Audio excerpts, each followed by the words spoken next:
Então, retornando ao nosso programa Café com Poesia, esse bate-papo, essa conversa com meu amigo, escritor, estudioso do sertão alagoano, principalmente, da cidade de Delmiro Gouveia, Edivaldo Nascimento. Edivaldo, inclusive, é uma curiosidade, porque você nasceu... Natural de Paulo Afonso. Natural de Paulo Afonso. Vizinho, né? Só Vizinho. Mas atravessar o rio. saiu de Paulo Afonso garoto, né? Aquela região de fronteira, né? A gente faz divisa.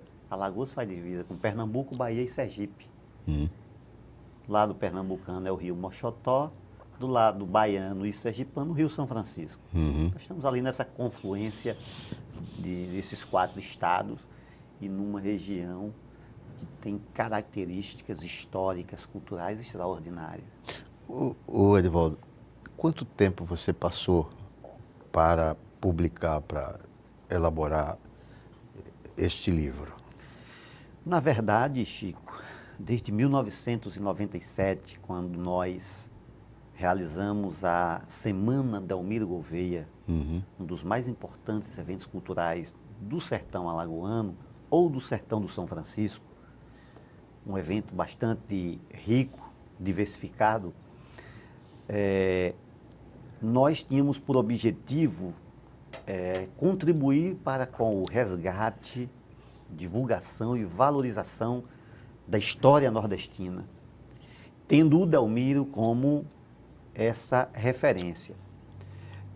E como eu falei, incomodava o fato da gente não encontrar muita literatura, enfim, não se teve um cuidado com a preservação dos documentos, a própria arquitetura da vila foi totalmente descaracterizada, enfim, nos resta a estrutura da fábrica, que foi modificada, mas em parte ainda preservada, e a Capela do Rosário, que foi construída em 18, um ano depois do assassinato de Delmiro.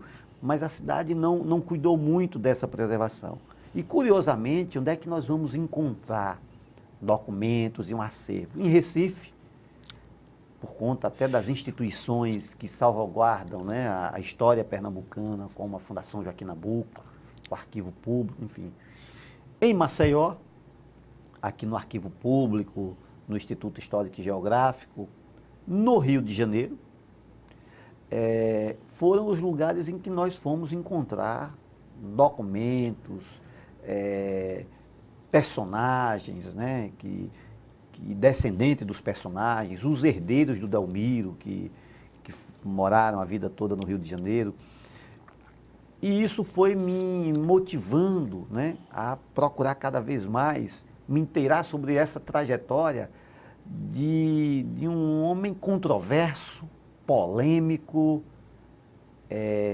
rígido, mas um homem que ajudou a reconfigurar o sertão e a fazer com que a gente pudesse ter uma outra perspectiva da que até então predominava, do sertão como lugar do incivilizado e o sertanejo como indolente, violento, enfim. O Assis Chateaubriand escreveu um artigo, ele visitou a Pedra em 1916, intitulado Uma Resposta a Canudos, em que ele comparava a Pedra a Canudos, onde ele dizia que enquanto em Canudos era o indolente, o fanático, opinião e perspectiva que nós não comungamos, apenas estamos usando para ilustrar, Delmiro era o exemplo da modernidade. Imagine que, depois de 20 anos de pesquisa, o resultado da nossa dissertação de mestrado na Universidade Federal de Alagoas, que é este livro, Delmiro Gouveia, Educação na Pedra, nós rastreamos todos os processos pedagógicos que o Delmiro utilizou para modificar, para o homem, até então, da roça, ser o homem da indústria.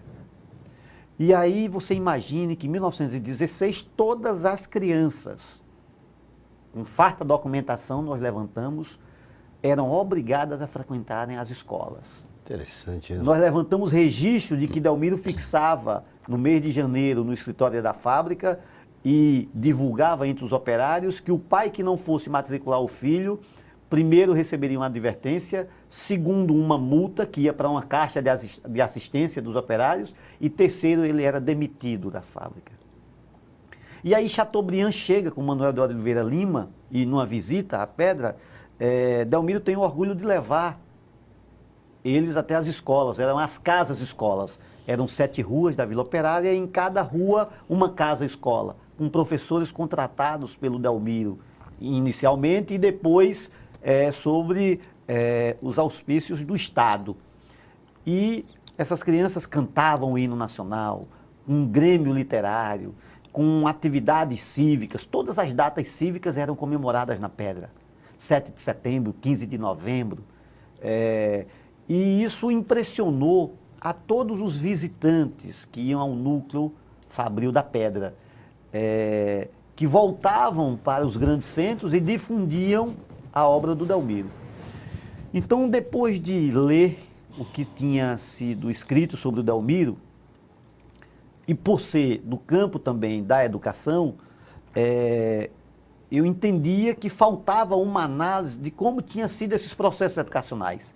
Então, tem os processos que eu denomino de escolares, que era a escola propriamente com um professor contratado, com hora de entrada, de saída, com o gerente da fábrica recebendo toda sexta-feira os boletins dos alunos que frequentavam essas escolas, com o gerente chamando os pais que se registrava a ausência dos filhos para que eles justificassem porque os filhos não estavam frequentando a escola, com um conjunto de hábitos que o Delmiro instituiu no núcleo, porque ele cercou esse núcleo para proteger da influência externa, onde ele mantinha uma guarda, uma vigilância, e dentro desse núcleo a ordem era a ordem do Delmiro. O Delmiro era o padre, o delegado, o juiz, a polícia, proibido cuspir ao chão, usar chale, porque ele dizia que se ajudava na proliferação de piolhos, obrigatório o banho, e ele, às 7 horas da manhã, ia para a porta da fábrica, e você vê isso nas fotografias, nas imagens que foram registradas, os funcionários impecavelmente bem vestidos. Os namoros eram controlados, a feira, aos domingos, só no horário estabelecido pelo Delmiro, proibido o jogo de azar, proibido o álcool, o acesso ao cinema e ao rinque de patinação. Imagine, no sertão, em 1916, tinha rinque de patinação. E as crianças só tinham acesso ao rinque e ao cinema se frequentassem as escolas.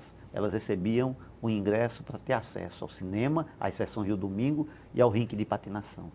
Então, nós fomos analisar esses processos educacionais. E para os adultos, as penalidades, de advertência, de multa e, em muitos casos, de expulsão mesmo do núcleo fabril, aqueles considerados pelo coronel Delmiro como indisciplinados. Mas o fato é que todos os que chegavam ao núcleo se impressionavam e difundiam nos grandes centros aquela obra empreendida pelo Delmiro Gouveia. Então, se considerarmos de 1997, quando iniciamos esse interesse pela trajetória do Delmiro, nós estamos agora comemorando 20 anos de pesquisas. Então, vários artigos publicados, vários prefácios de livros, capítulos de livros e a minha dissertação na Universidade Federal de Alagoas sobre a orientação do nosso grande pesquisador, a quem eu tenho a maior referência, que é o professor Elcio de Guzmão Versório. Sim, grande professor Elcio, também foi meu professor e diretor na Escola Moreira de Silva, lá onde eu estudei. É um livro que o alagoano deve ter em casa, né? O brasileiro, mas nós de Alagoas, inclusive, este ano que comemoramos os 200 anos de emancipação de Alagoas, e essa coisa do sertão alagoano, que é uma região extraordinária, cheia de histórias fantásticas, e você consegue relatar isto aqui. Eu faria uma pergunta assim, para você, o que foi Delmiro Gouveia? Como você o identifica? Como um líder, como um empresário, como você identifica? Como um homem um coronel do sertão, como você o identifica? Se eu tivesse que definir o Delmiro em uma palavra, um obstinado. Obstinado. Acho que antes de denominá-lo de coronel, de empresário, se você vai acompanhar a trajetória do Delmiro, de menino órfão, porque o pai morre na Guerra do Paraguai, e ele fica com a irmã Maria Augusta, 1 ano mais velha do que ele, e a mãe, abandonados praticamente no sertão cearense. Ela volta para o Recife, tem que trabalhar numa casa de família para sustentar os 2 filhos. A mãe morre, a irmã casa, e o Delmiro, com 15 anos de idade, sai da casa do padrasto. Aliás, um homem que influenciou muito na sua trajetória, na sua formação, um intelectual de esquerda, doutor José Vicente Meira de Vasconcelos. E o Delmiro, com 15 anos de idade, vai para o mundo. Bilheteiro do trem Marcha Bomba, fazia a linha de Olinda para Caxangá, despachante de barcaças no cais do Recife, comerciante de algodão e de peles de animais. Aliás, foram as peles o grande negócio do Delmiro. Todos os demais empreendimentos que ele realizou foram frutos do que ele conseguia com os lucros das peles. Era uma matéria-prima que era um dos principais produtos de exportação do Nordeste brasileiro, principalmente para os Estados Unidos, e Delmiro se consolidou como o maior exportador de peles do Nordeste para os Estados Unidos, chegando a ser conhecido no Nordeste como o rei das peles. Então foi com um comércio de peles em que ele dominou não só a técnica do tratamento, como o monopólio da compra e da venda no interior do Nordeste. Paraíba, Bahia, Sergipe, Alagoas, Rio Grande do Norte, Ceará. Delmiro mantinha um predomínio da compra e da venda das peles. E Delmiro, ao longo da sua trajetória, enfrentou muitos obstáculos. Delmiro chegou a ser preso em Recife, teve o mercado do derby incendiado, teve que se praticamente refugiar durante 1 ano na Itália, teve a decretação da falência das suas empresas em Pernambuco, volta e consegue reerguer esses negócios.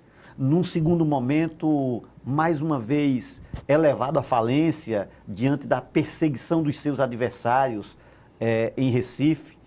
E Delmiro sai, como a gente costuma dizer no popular, praticamente com a mão à frente e outra atrás, vem para o sertão alagoano e se reconstitui. Quando ele morre, era um dos maiores empresários do Nordeste brasileiro em 1917. É uma coisa muito interessante, uma história riquíssima, não é? Tem passado aqui intelectuais, não é?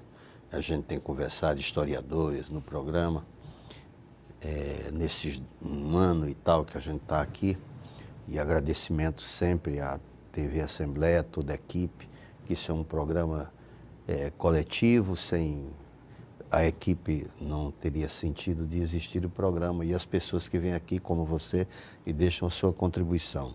É um programa que o pessoal da universidade pede para que se exiba nas salas de aula, então a gente tem uma demanda desse programa, principalmente para os historiadores, os pesquisadores e tal. Muito bem. E ter discutido o desmonte dessa economia e dessa história e dessa arquitetura, eu acho que é um momento muito propício da gente dizer. Como foi que se desmontou essa Alagoas, que teve momentos áureos, mas se desmontou em tudo na arquitetura, quer dizer, houve uma devastação lá em Delmiro Gouveia, lá eu estive por várias vezes, inclusive lhe convidando, né? Conversando contigo e tal. E fiquei surpreso demais. Então, eu gostaria de formular um convite para você voltar aqui para a gente continuar, porque esse tema do sertão não dá para fazer isso em um programa só. Aí te agradeço pela presença e já formulo o convite para você voltar. Eu que agradeço, Chico, a oportunidade de dialogar com você, agradecer e parabenizar a TV Assembleia, lhe dizia anteriormente, um importante espaço para o resgate, divulgação e valorização da história e da cultura alagoana no ano que tem essas simbologias do bicentenário e da passagem do assassinato de Delmiro, para que a gente possa repensar o que significou, o que significa para Alagoas, para o sertão, personagens, pessoas que fizeram e fazem a história. Muito obrigado. Eu que agradeço. Então, até o nosso próximo programa.